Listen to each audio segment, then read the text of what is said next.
Your warranty ends at 60,000 miles. That's exactly when these 5 cars start sending you bills you were never warned about.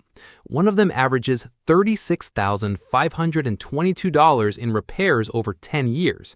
Another one is so expensive to fix that owners are walking away from cars worth $70,000 just to avoid the next repair invoice. These aren't unreliable econo-box horror stories. These are luxury cars, the ones people save up for, retire into, reward themselves with.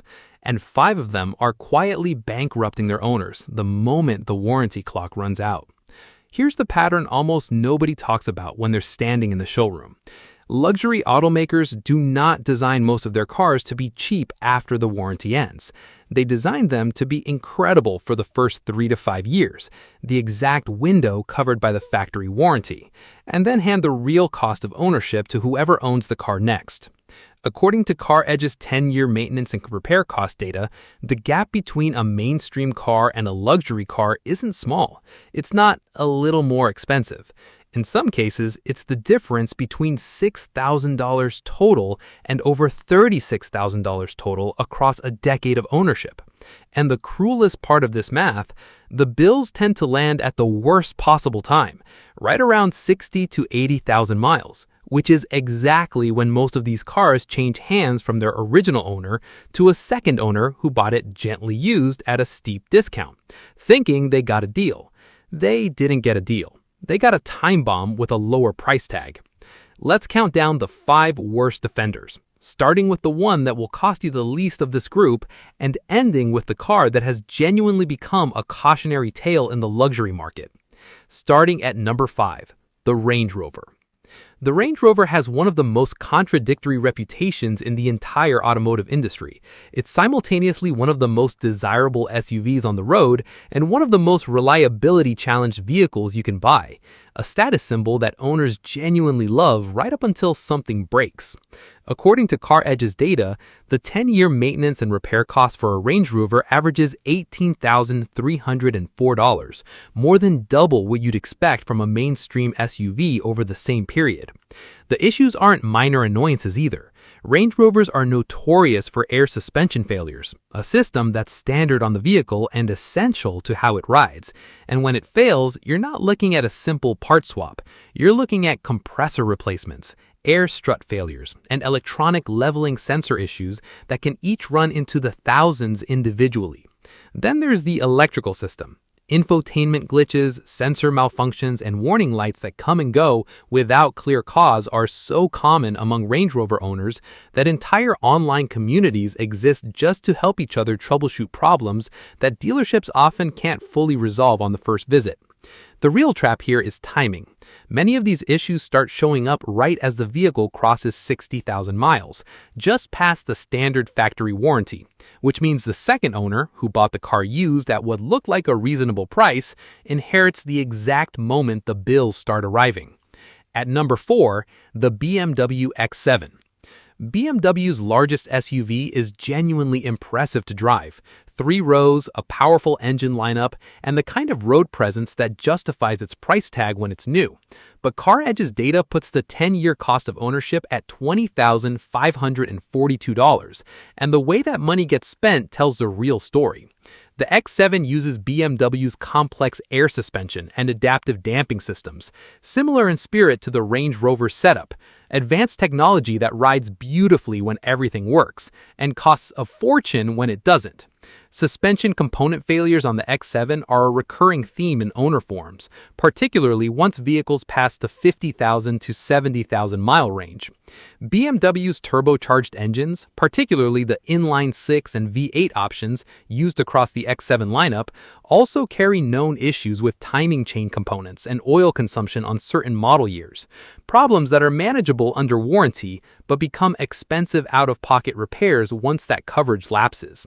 And BMW parts pricing doesn't help. Even routine maintenance, brakes, and the specialty fluids many BMW models require cost meaningfully more than a comparable Mercedes or Audi because BMW's dealer network and parts pricing structure is built around the assumption that most owners are still inside a warranty or maintenance package when service is needed. Once that coverage ends, owners are exposed to full retail parts and labor pricing on a vehicle that was never engineered with post-warranty affordability in mind.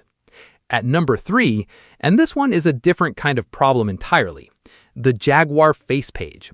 The F-Pace was actually a genuinely competent luxury SUV when new. Good driving dynamics, a distinctive design, and performance that held its own against German rivals. The problem isn't really about how the car drives. It's about what happens after Jaguar's recent business decisions. Jaguar has been discontinuing traditional combustion models as part of a broader brand repositioning towards an all-electric future. And the F-Pace sits directly in the path of that transition.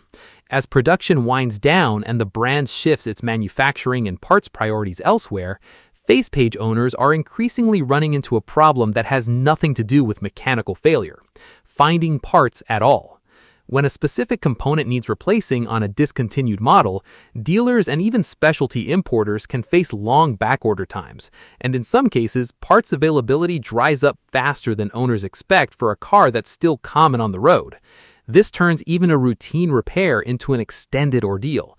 Cars sitting in shops for weeks, owners paying for rental cars while they wait, and repair shops quoting premium prices simply because sourcing the part became a project in itself. This is the kind of risk that doesn't show up in a simple annual cost average, but it's arguably more dangerous than a high repair bill, because at least a high repair bill gets your car back on the road. A part shortage can leave your car sitting for weeks at a time, with no guaranteed timeline for resolution. If you already own a F-Pace, the smart move is building a relationship with a specialist independent shop now before you need one urgently, and sourcing hard-to-find parts before they become genuinely scarce. At number 2, and this one is a different kind of problem entirely, the Maserati Grecale. The Maserati has always carried a reputation for spectacular design and engine notes, paired with a maintenance reputation that scares away even some die-hard car enthusiasts. The Grecale, despite being one of Maserati's newer and more modern platforms, has done little to shake that history. Built on a platform shared in part with Stellantis Group Engineering, the Grecale brings genuine performance and styling to the compact luxury SUV segment. But Maserati's service network is dramatically smaller than BMW's, Mercedes, or Audi's, meaning fewer dealers, longer wait times for appointments, and parts that frequently have to be shipped internationally rather than pulled from a regional warehouse. That logistics reality translates directly into cost. Even routine services on a Maserati tend to run well above what an equivalent BMW or Audi would cost, simply because of specialized fluids, lower parts volume, and technician scarcity. There are far fewer mechanics trained specifically on Maserati powertrains compared to the mainstream German luxury brands. And when something more significant goes wrong, a transmission issue, an electronic module failure, or a sensor problem tied to the car's more exotic components, repair estimates can escalate quickly, often requiring specialist diagnostic equipment that a general import shop simply doesn't have access to. The Grecale is a genuinely exciting car to drive. It is also a car that punishes owners who don't budget specifically for Maserati-level parts and labor costs the moment that factory warranty expires. And at number 1, by a massive margin, Bentley. CarEdge's data puts the 10-year maintenance and repair costs for a Bentley at $36,522, nearly double the next closest car on this list, and roughly 6 times what you'd expect from a well-maintained mainstream luxury sedan over the same period. To understand why, you have to understand what a Bentley actually is under the surface: a hand-built, ultra-low-volume vehicle using components that are frequently unique to the brand, built with exotic materials and hand-finished interiors that require specialist craftsmen, not general technicians, to service and repair properly. Every part of routine ownership reflects that exclusivity. Brake jobs, suspension work, electronic system diagnostics, all of it runs at a price point that assumes the owner has both the money and the patience for genuinely specialized service. Bentley's dealer network is small and concentrated in major metro areas, meaning many owners in mid-sized cities have to travel significant distances just to get factory-level service, adding time and logistics cost on top of the repair bill. The interior alone is a cost center most buyers never anticipate. Bentley cabins use hand-stitched leather, real wood veneers, and bespoke trim components that, when damaged or worn, often require replacement rather than repair. And replacement parts for interior components can run into the thousands of dollars per piece, especially for older model years where original suppliers may no longer produce exact matches. This is precisely why so many used Bentleys show up on the market at shockingly low prices relative to their original sticker price. It's not that the car isn't desirable, it's that the ongoing cost of ownership scares off exactly the buyers who could otherwise afford the price tag.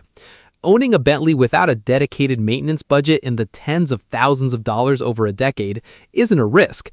Based on the data, it's closer to a certainty. Look at these 5 cars side by side, and a pattern emerges immediately. It's not that luxury automakers build bad cars. Every vehicle on this list is genuinely impressive when it rolls off the factory floor. Beautifully engineered, technologically advanced, and satisfying to drive. The problem is what happens after the warranty clock runs out. Complex air suspension systems, specialized electronics, low-volume parts supply chains, and shrinking dealer networks all combine to create a cost cliff that hits right around 60,000 to 80,000 miles, precisely the mileage range where these cars typically change hands to a second, often unsuspecting owner. That second owner sees a discounted price tag and assumes they got a deal. What they actually got was a car whose most expensive years were just beginning. If you're shopping for a used luxury car in this price range, the sticker price is genuinely the least important number in the entire transaction. What matters is the 10-year maintenance data, the parts availability, and the size of the dealer network standing behind the vehicle after your warranty runs out. A car that's $15,000 cheaper to buy can easily become $20,000 more expensive to own over the following decade. That math should be part of every used luxury car decision, not an afterthought discovered in a repair shop waiting room. If you already own one of these 5 cars, drop a comment with your mileage and your worst repair bill so far. I want to see how closely reality matches this data.